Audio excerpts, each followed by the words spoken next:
Si perempuan ini pembawaannya rapi. Ya. Oke. Bajunya rapi, selalu tampil rapi. Uh-uh. Lalu kemudian beda tuh ini dengan teman-teman yang lain Ya. atau paling berat dengan satu kelompok atau komunitas tertentu ini. Nah, kemudian dia mulai dibully. Buat apa kamu rapi? Caper ya? Nggak ada kerjaan ya di rumah ya? Semalaman kamu nggak tidur ya, setrika terus ya?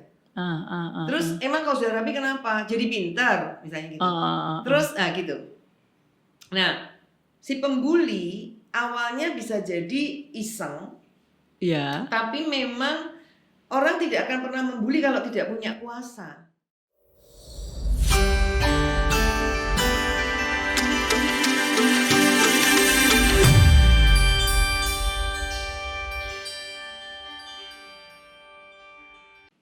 Jumpa lagi di Mana Lagi PSV UGM, Wanita Hebat Indonesia Bermartabat. Kita ketemu lagi, saya masih punya tamu hebat, wanita hebat yang bisa membawa Indonesia lebih bermartabat. Jelas kita punya lanjutan dari ngobrolan kita beberapa saat yang lalu dengan Dr. Budi Wahyuni, MA. Saya panggil dengan Bu Budi, Bu Yuni, atau saya manggilnya biasanya Mbak Yuni. Yang jelas selamat bergabung kembali di PSV UGM dan lanjutin Mbak Yuni, kaitannya tadi kita ngobrol-ngobrol atau kemarin kita ngobrol tentang tentang reproduksi, yang bagaimana kita harus ngobrol kepada remaja begitu, dan bagaimana lowongan-lowongan tanda petik yang kurang-kurang diisi oleh pemerintah tanda petik atau kita semua untuk menyiapkan generasi muda, terutama yang untuk bonus demografi besok ini. Jadi, nah ini yang kali ini yang lanjutannya, Mbak Yuni.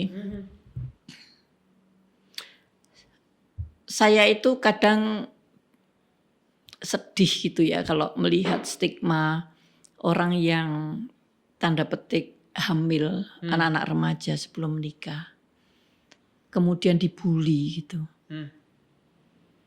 Bagaimana itu menghindari? Bagaimana anak-anak remaja itu tidak membuli temannya yang itu, tetapi malah mengasihi gitu kan? Itu yang ada.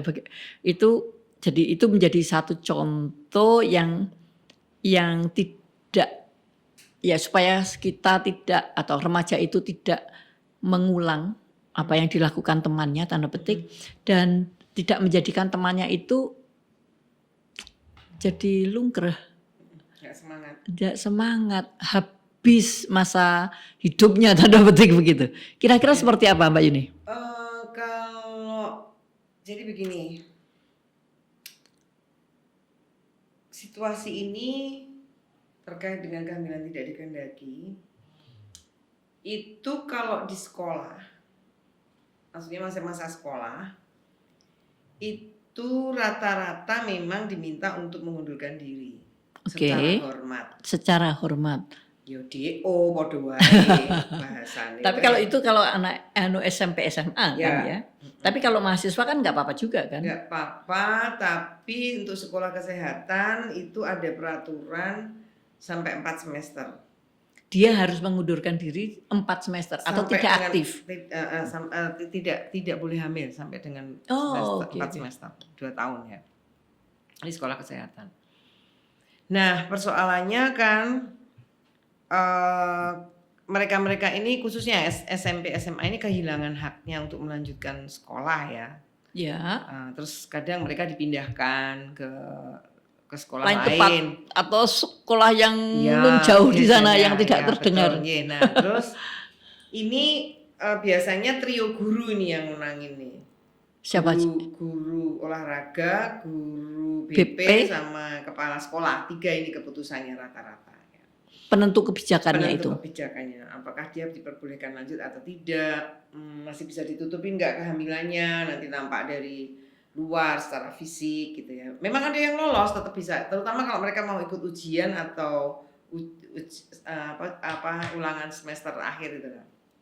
Nah, mungkin bully mungkin enggak. Bully enggak? Mungkin enggak, mungkin. Kalau bully orang enggak, tidak tahu. Karena kan bully itu kan mengolok langsung. Tapi menstigmakan. Menstigmakan. Menstigmakan itu label negatif.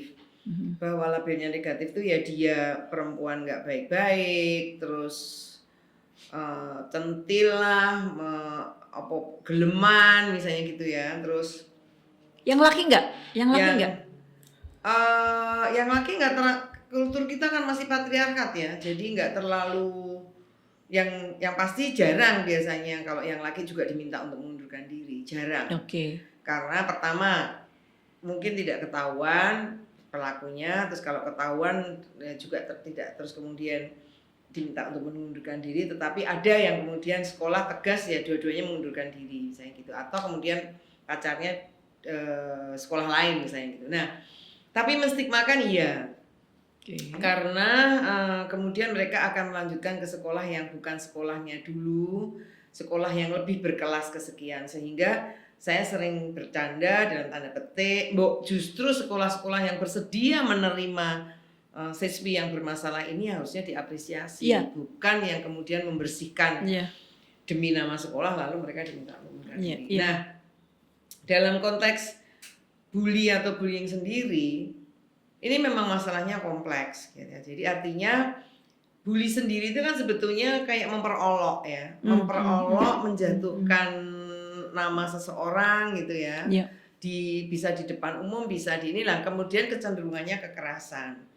Nah, ini kan kalau kita bilang bully itu sendiri sudah kekerasan gitu loh, mengolok-olok yang memang tujuannya untuk mempermalukan, bukan sekedar bercanda. Dan itu dilakukan berulang kali ya, lebih dari 1-2 kali. Kalau misalnya sekali belum dianggap bully? Belum, itu dianggap canda biasa. Tapi kalau kemudian 2-3 gitu ya, terus di korban yang sama, kemudian dia melakukan ya itu tadi lebih dari 1 kali tadi. Tujuannya untuk ke sana. Nah, yang menarik, bully ini tidak selamanya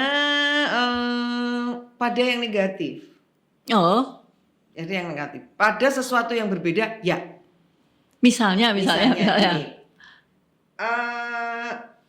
Dia memang si perempuan ini pembawaannya rapi. Oke. Bajunya rapi, selalu tampil rapi. Lalu kemudian beda tuh ini dengan teman-teman yang lain, atau paling berat dengan satu kelompok atau komunitas tertentu ini. Nah, kemudian dia mulai dibully. Buat apa kamu rapi? Caper ya? Gak ada kerjaan ya di rumah ya? Semalaman kamu gak tidur ya, setrika terus ya? Terus emang kalau sudah rapi kenapa? Jadi pintar misalnya gitu. Terus gitu. Nah, si pembuli awalnya bisa jadi iseng, tapi memang orang tidak akan pernah membuli kalau tidak punya kuasa. Nah, relasi kuasa berarti itu, ya. Relasi kuasanya bukan selalu dari yang senior usianya atau apa, tetapi juga bisa jadi orang teman sekelas yang memang dia berproses ingin mencari identitas dengan cara seperti itu. Mencari identitas. Identitasku ya bergelang besar. Bersuara lantang. Nah, kemudian saya cari objek dia. Nah, kalau kemudian dipisah, ada yang merespon untuk jangan gitu lah. Kamu juga sekelas sama dia, ikutan kamu. Justru yang seperti ini akan mengacaukan. Kalau kita nggak bisa ngikutin dia, kok nanti dia jadi ukuran guru di kelas gimana coba? Kita kan repot kan, harus bajunya rapi dan sebagainya. Jadi nilainya kita jadi berubah dong, dia nilainya lebih bagus karena dia lebih rapi. Ya mendingan dia sebetulnya nggak perlu kayak gitu lagi aja udah. Sampai dia nggak mau ganti bajunya, ya tahu sendiri dah. Nah, jadi sebetulnya ketakutan ya? Ya, ada proses kesana, makanya saya tekan proses mencari identitas dia nggak pas. Identitasnya dia dengan cara menunjukkan kekuasaannya kepada itu. Jadi tidak harus orang yang lemah, bisa cantik, bisa jelek, menurut ukuran umum, bisa terlalu rajin, bisa karena anteng, bisa karena dia ceriwis, bisa karena dia justru ngetop di kelas atau di sekolah. Oke. Nah, sekarang anunya gimana ngomongnya supaya bullying itu berhenti? Kan itu yang lebih penting kan. Nah, bagaimana kita tidak pernah punya satu pelajaran bagaimana orang itu kita bisa menghentikan bullying teman kita kan gitu, atau orang yang punya kuasa lebih kan. Nah, bagi korban bagi calon pelaku bagi calon pelaku kita bisa bilang hormatilah perbedaan. Itu untuk yang calon pelaku ataupun yang pelaku kan, pelaku wes kowe arep kamu ya gitu gitu. Apa sih? Bagi korban dan calon korban kita ajak dia asertif. Kalau dia memang asertif berani menyampaikan apa yang dia rasakan dengan ketidaknyamanannya. Aku gitu ya. Saya nggak melakukan itu. Saya kok nggak nyaman ya. Saya selalu dikuntit. Saya selalu diawasi dengan perubahan-perubahan yang ada di saya. Saya akan sampaikan kepada si penguntit atau pemelotot atau apa mau mengawasi. Saya akan bilang, apakah ada yang tidak pas dari tubuh saya? Kok kamu melihat seperti itu? Nah, apa sebetulnya ada apa sih? Apa yang tidak pas buat saya?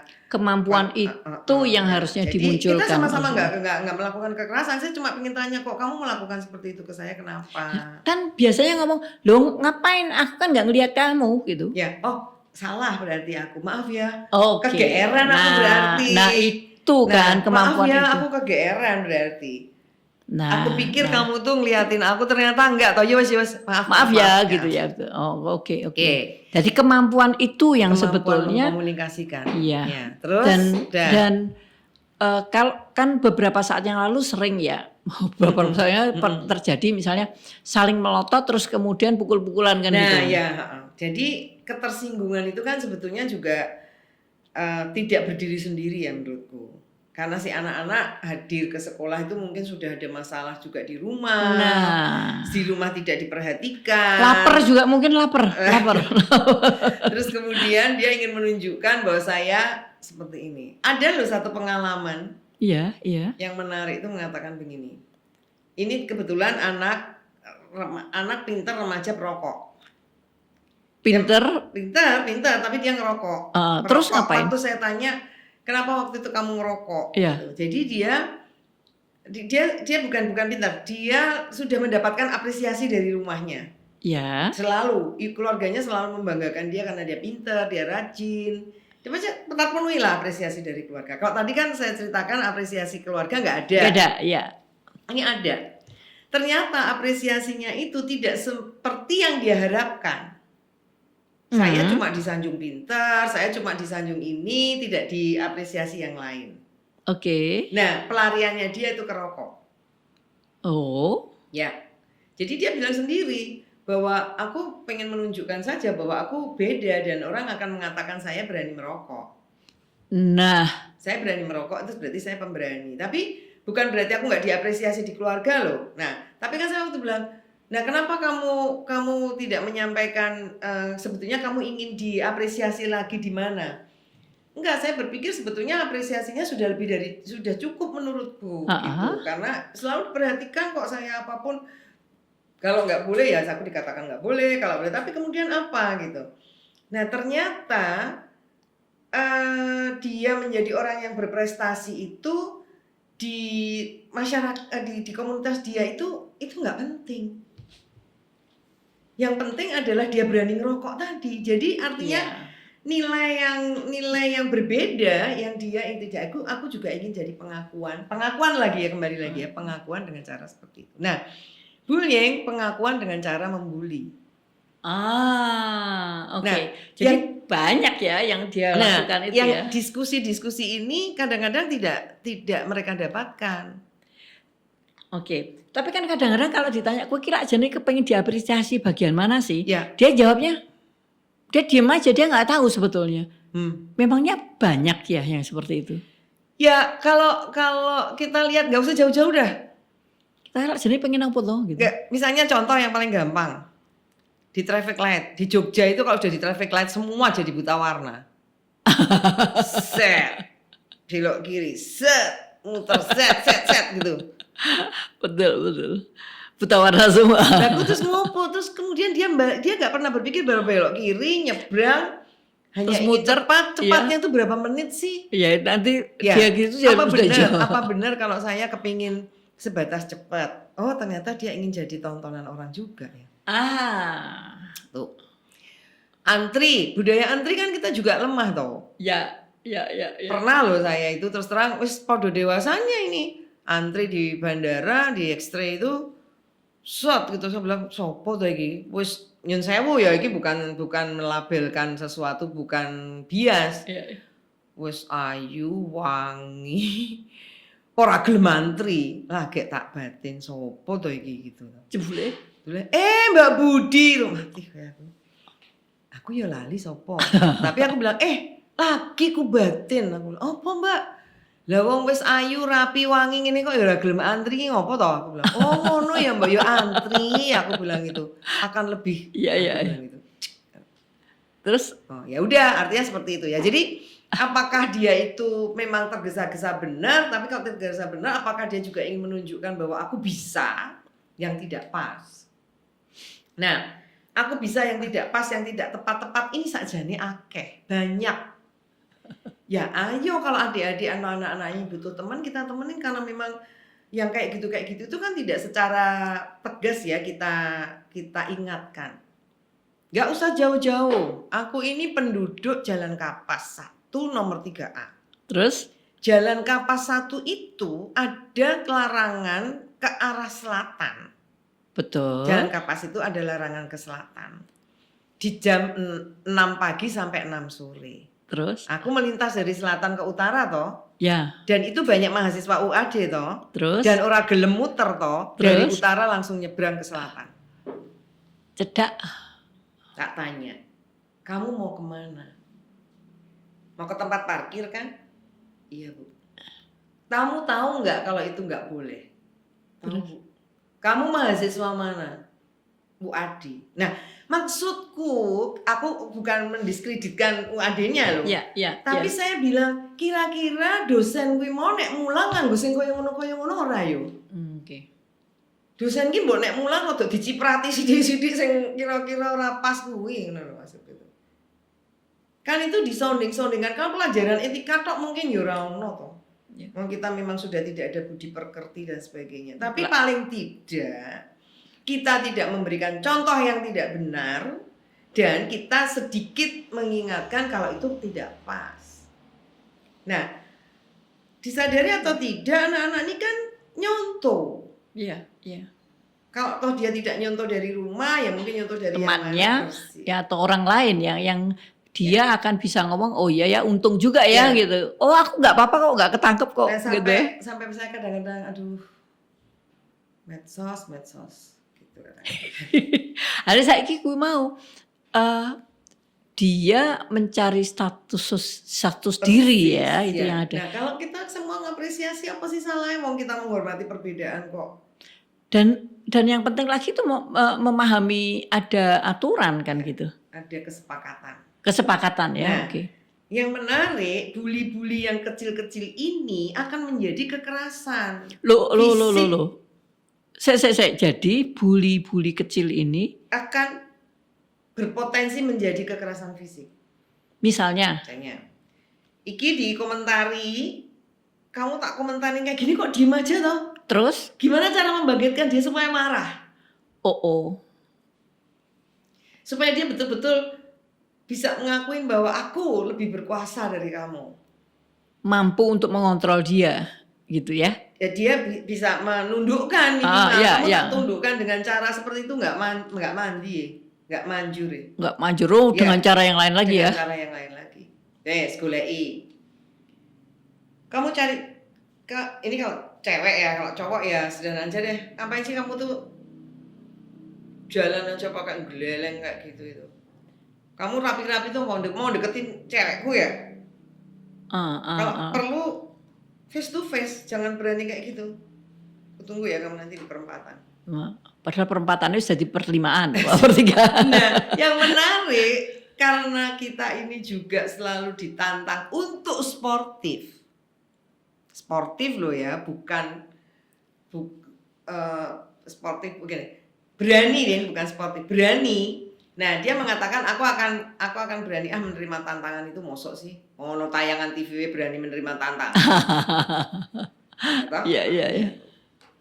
Orang kemudian mencoba mediasi atau berdamai. Itu enggak bukan sportif ya, sorry aku salah ngomong. Kamu ini nggak jantan, mau menerima tantangan berkelahi kok kamu mediasi, berdamai. Oke. Kalau aku menyatakan kalah, salahku apa? Oke. Salahku apa? Aku tuh juga sedang ngalamin nih sekarang ini. Piye. Menjadi korban kekerasan verbal. Ya kan? Aku disuruh minta maaf, loh yang salah lagi sopo? Sementara dia bilang, aku mengatakan ini gara-gara kamu. Lah, angel toh. Kontekstual maksudnya. Jadi artinya dia menjawab ini kan atas... aku kecilanku dan akhirnya aku ora berdamai selama dia nggak mendatangi aku juga nggak butuh sama dia. Terus dia juga nggak butuh sama aku. So pelajaran agama menjalin silaturahmi ini kan yang ngendi aku ya ora dong. Ini loh kecil-kecil yang kayak gini loh Dewi. Jadi miniaturnya itu ya. Loh, saiki kayak gitu itu yang tua-tua melakukan itu atau sebut aja mendapat atau apa ya, dia dengan tenang melakukan itu ya kan jadi contoh juga. Ya iya nih aku lah wis tuwa nek kowe lah asal nom. Ojo. Itu loh yang kadang-kadang enggak fair itu. Iya. Dadi wong tua, dadi wong dewasa iki urine ning ngono kuwi. Ya menangan ya sama tuh ingin menunjukkan kekuasaannya toh. Nah, menurutku yang kecil-kecil ini sebetulnya kalau selalu didengung-dengungkan, hormati perbedaan, hormati mereka dengan berbagai persoalannya, pasti kan kita akan menjadi orang yang lebih terbuka ya.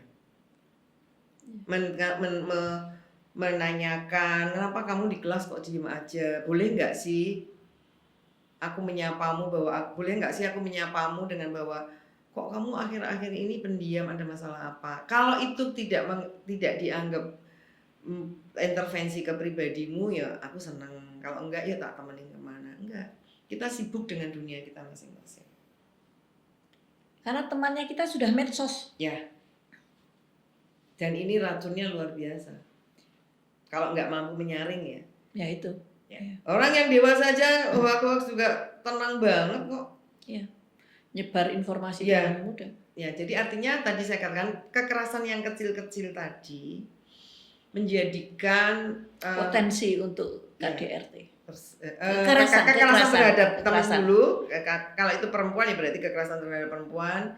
Nanti kalau ini dari dewasa kepada anak berarti kekerasan terhadap anak. Kan ini nanti juga mata rantainya. Jadi sebetulnya apa ya?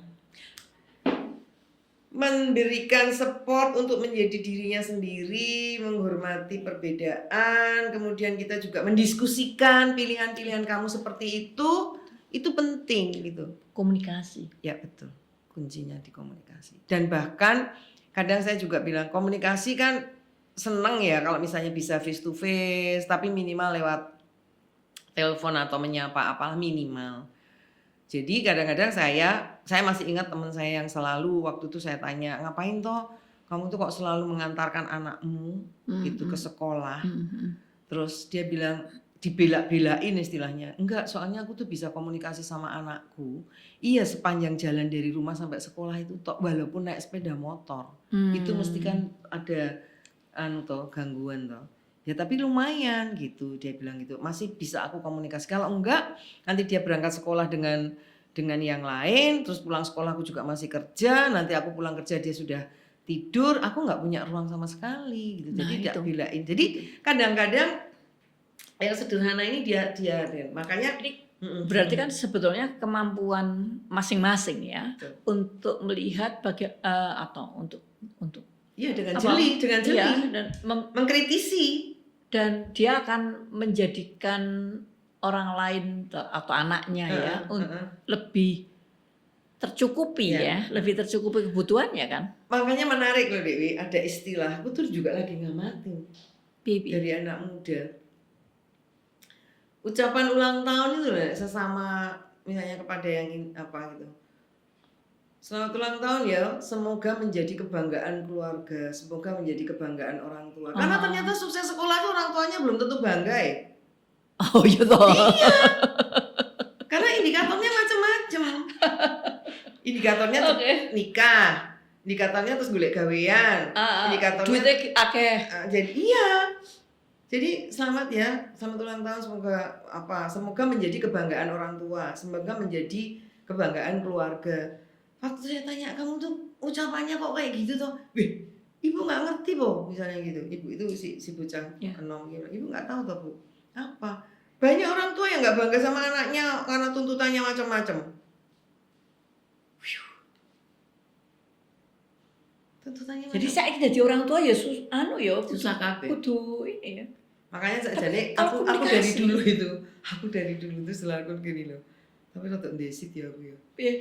Semoga menjadi orang yang bermanfaat. Mumet aku. Lah piye to? Ya manfaatnya lah. Lah iya, tapi manfaat dalam arti yang positif. Iya. Aku kadang-kadang suka wis frustasi ya, yang penting aku manfaat ngono lah. Nah, sekarang balik lagi yang kalau orang tua yang tidak berapresiasi tanda petik atau tidak ya berdampak anak-anak terhadap anak-anak, termasuk bullying nggak? Kekerasan sebetulnya bukan. Itu kekerasan. Iya. Non verbal ya. Ya. Dan orang Tuhan nggak sadar bahwa dia nggak sadar. Orang karena tuntutannya banyak kok. Tapi kan sebetulnya kalau si orang tuanya ngomong, loh saya melakukan ini supaya gitu. Dari perspektif dia, nggak boleh gitu. Sakjane didiskusikan. Nah, komunikasi lagi. Ya, sakjane didiskusikan. Jadi tak pikir di rumah itu harus ada mikrofon ya.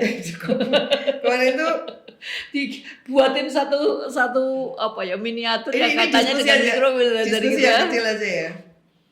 Ada satu keluarga, ada satu keluarga yang anaknya itu kerja di di konsultan medsos apa piye. Orang aku lali pokoknya ada kerjaan sing butuh di lembur gitu. Iya.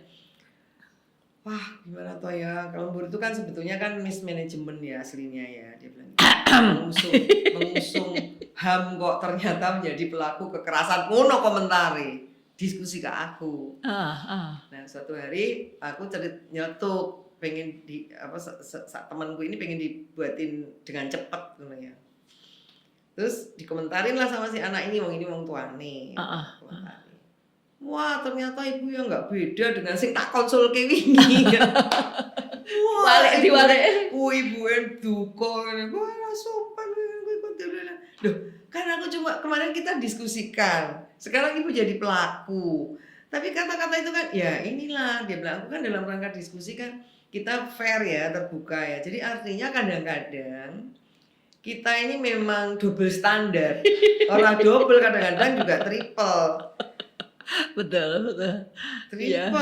Kalau pas lagi butuh gini ya, jadi kita melihatnya dari kita bukan dari orang lain. Sebenarnya diskusi-diskusi itu penting sampai kalau toh ada masalah jangan keluar dulu tapi kembali lagi saya katakan jadi orang tua, aku jadi konselor itu sukses. Tapi nek dadi wong tuane anak-anakku belum tentu aku sukses gitu kan. Walaupun anak-anak yang konseling ke aku tuh anak-anak remaja. Ya padha saumuran. Iya, tuh favorit iki konselor favorit. Tapi nek anaknya ora karena memang ada mandat yang dibebankan untuk kemudian bisa diwujudkan terhadap anaknya. Tapi nek aku terima konseling teman-teman remaja ini, kan aku nggak punya mandat apapun dalam tanda petik aku independen ya.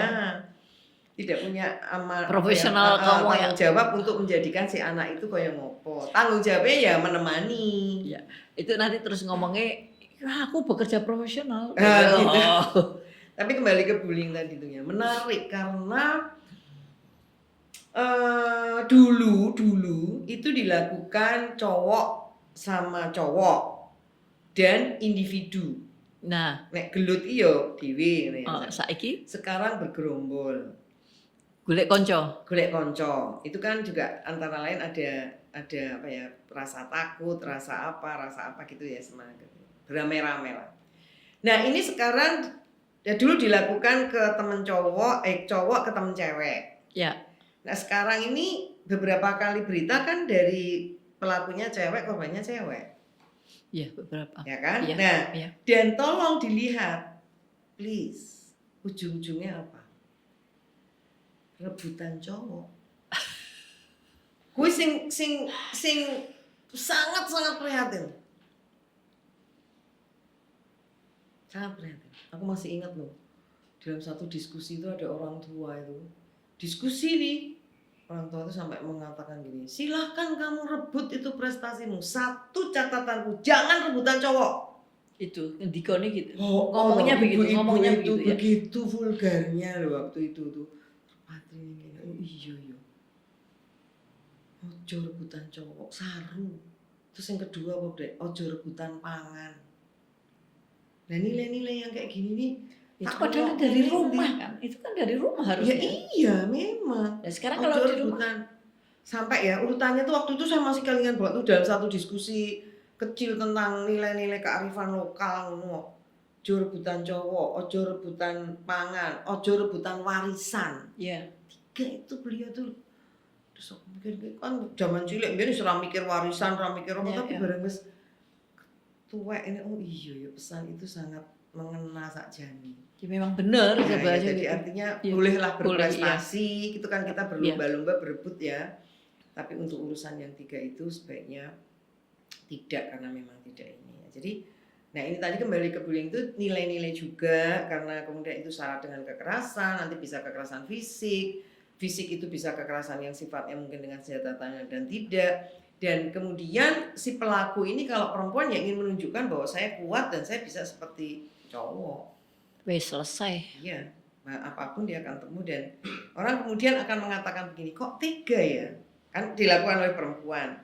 Jadi dia sudah tidak punya hati nurani. Ini bukan persoalan tega dan tidak tega. Ini persoalan yang sudah terakumulasi. Dia ingin menunjukkan, dia ingin pengakuan. Tadi saya ingin pengakuan sampai iya ya, ingin pengakuan ya. Pengakuan. Yang penting itu pengakuan yang dia tempuh dengan jalan yang tidak pas. Iya, sekarang tinggal sebetulnya kalau dia itu bisa mengalihkan atau mengarahkan pengakuan itu dalam bentuk-bentuk misalnya bisa olahraga, bisa seni, bisa kan misalnya dia ya yang susahnya kita itu tidak punya apa ya apresiasi kalau orang itu pintar mengurusi rumah. Karena ya kan? Standarnya masih itu ya. Nah itu yang kita harus mulai kemudian itu. Termasuk yang dulu kekerasan seksual kan juga gitu dulu terjadi pada apa namanya tuh seleksi bintang-bintang iklan. Itu kan karena standarnya jadi bintang iklan itu adalah sangatlah kulit putih, highlight. Jadi terus kemudian saya mengejar itu sehingga saya menempuh apapun caranya dengan yang penting aku bisa masuk. Nah jadi artinya memang ya itu tadi saya katakan ada standar dari luar yang sebetulnya yang dia kejarkan itu untuk bisa menyesuaikan diri untuk mencapai itu. Kalau kalau itu tidak ada dia melakukan sesuatu kan. Iya, jadi memang apa ya? Aku bilang narasi-narasi yang perlu disosialisasikan, yang perlu terus digaungkan. Bagaimana itu tadi kalau aku bilang etika apa. Kemarin ini kasus kemarin fresh from the oven. Aku vaksin ke GMC. Ya. Kan di situ ada tulisannya nggak boleh ambil gambar. Nggak boleh ngambil foto. Tetap anak ada yang ngambil. Temenku bilang, temenku ini biasanya seneng di foto terus dipasang gitu, nek vaksin. Ya apa wae, gue bilang, sorry ya, kali ini aku tidak mengambil karena aku ingin konsisten. Apa? Itu ada tulisannya nggak boleh. Walaupun mungkin perawatnya akan bilang, silakan Bu, nggak apa-apa. Itu ada tulisannya. Pengakuan lagi. Tapi anyway, yang jelas bahwa ngobrolan kali ini sangat luar biasa begitu. Kita bisa lanjut nanti sebentar lagi untuk kaitannya dengan itu. Saya nggak mau wrap up tentang bicara ini, tapi yang jelas bahwa komunikasi menjadi sesuatu yang luar biasa. Satu tambahanku Dewi, kalau ingin menunjukkan yang tadi pengakuan, yang tadi apa yang kemudian berakhir dengan diskusi relasi kuasa. Yang tadi aku bilang bullying dari cewek ke cewek, cowok ke cowok. Nah, cowok cewek ya. Nanti kalau ingin menunjukkan kekuasaannya yang tadi bukan sebatas ingin mendapat pengakuan, atau pengakuan tapi di lapis yang luar, itu kemudian kekerasan seksual yang terjadi. Nah, itu ada kaitannya sama diskusi kita sebelumnya karena itu akan menyangkut kekerasan seksual yang ya bersyukur sih sekarang udah ada undang-undangnya TPKS, tindak pidana penghapusan kekerasan seksual, tindak pidana kekerasan seksual. Tapi masalahnya adalah bahwa yang kecil-kecil ini nanti ya akan muaranya ke sana. Gitu. Terima kasih. Yang jelas banyak sekali yang perlu dipahami oleh banyak orang. Yang masyarakat perlu paham. Ada sesuatu yang kita pikirkan tanda petik yang perlu dipahami oleh masyarakat untuk hal-hal yang berkaitan dengan ya tubuh kita, dengan diri kita. Dan yang digarisbawahi adalah bahwa ternyata nggak setiap orang, bahkan mungkin sebagian kecil saja yang punya otonomi tubuh dirinya. Jumpa lagi di mana lagi PSW UGM, Wanita Hebat Indonesia Bermartabat. Sampai ketemu, ngobrol lagi nanti.